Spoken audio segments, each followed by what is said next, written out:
Sekarang kita akan membahas wakaf dan pembagiannya. Wakaf ini ada 4. Ada wakaf ikhtibari, ada wakaf intizari, ada wakaf ikhtiyari, dan juga ada wakaf ittirari. Kita bahas satu persatu.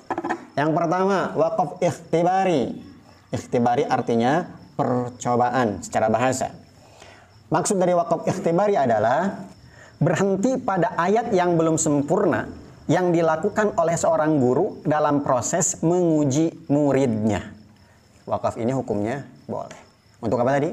Untuk menguji muridnya. Contohnya, alhamdulillah bacaan tarqiq, hirabbil alif lam qamariyah atau izhar qamariyah, alamin mad arid li sukun. Untuk menguji muridnya ketika mengajarkan tajwid ataupun contoh-contoh yang lain, itu salah satu contohnya. Ketika mengajarkan muridnya berhenti di situ, ingin mengetes muridnya, maka diperbolehkan. Kemudian apa itu wakaf intidhari? Intidhari secara bahasa artinya perhatian. Maksudnya yaitu berhenti pada ayat yang belum sempurna yang dilakukan khusus dalam proses belajar mengajar Al-Quran. Hampir sama dengan yang ikhtibari. Kalau ini mengetes muridnya, kalau ini sedang mengajar untuk diikuti oleh muridnya. Contohnya, ihdinas sirata. Coba semuanya ulangi. Contohnya seperti itu. Kan itu berhenti dalam lafaz sirata. Asalnya nggak boleh. Ya, karena maknanya juga belum sempurna. Tapi karena untuk memberi pelajaran, ihdinas sirata. Perhatikan huruf sodnya, perhatikan huruf to-nya. Coba ulangi semua. Contohnya seperti itu. Maka diperbolehkan dalam proses belajar dan mengajar. Misalnya seperti itu, maka hukumnya boleh. Kita lewat dulu wakaf ikhtiyari. Yang ketiga, wakaf ittirari. Secara bahasa ittirari adalah paksaan atau terpaksa. Maksudnya adalah berhenti pada ayat yang belum sempurna yang dilakukan dalam keadaan darurat atau terpaksa.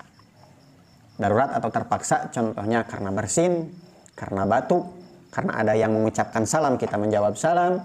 Kalau ketika menghafalkan Al-Quran tiba-tiba lupa atau kehabisan nafas, maka hukumnya boleh. Cuman sekali lagi dianjurkan untuk mengulang pada beberapa kata sebelumnya. Apalagi bagi orang yang awam. Dan ini nggak perlu contoh ya. Karena sudah jelas ketika kita kehabisan nafas, lupa ketika menghafal, bersin ketika membaca Al-Quran, ya otomatis berhenti. Maka tidak ada contohnya. Kita biasa praktek dengan sendiri, kehabisan nafas berhenti di situ. Cuman cara bacanya lebih baik ulang beberapa kata sebelumnya. Kemudian yang keempat, wakaf ikhtiyari, disebut juga dengan wakaf ijtihadi. Apa itu ikhtiyari? Ikhtiyari itu adalah pilihan secara bahasa. Maksudnya wakaf ikhtiyari adalah bisa berhenti di mana saja, tidak terikat dengan tanda wakaf. Pilihan. Cuman orang yang bisa wakaf ikhtiyari ini atau orang yang bisa menggunakan wakaf ikhtiyari ini adalah orang-orang yang paham maknanya. Jadi bebas wakaf di mana saja tanpa terikat dengan tanda wakaf karena dia paham maksudnya. Atau oleh orang-orang yang mengerti kaidah bahasa Arab. Jadi yang keempat ini hanya orang-orang tertentu, orang-orang yang mengerti maksud daripada ayat baru boleh berhenti di mana saja. Maka kalau nggak ngerti, ikuti tanda-tanda wakaf.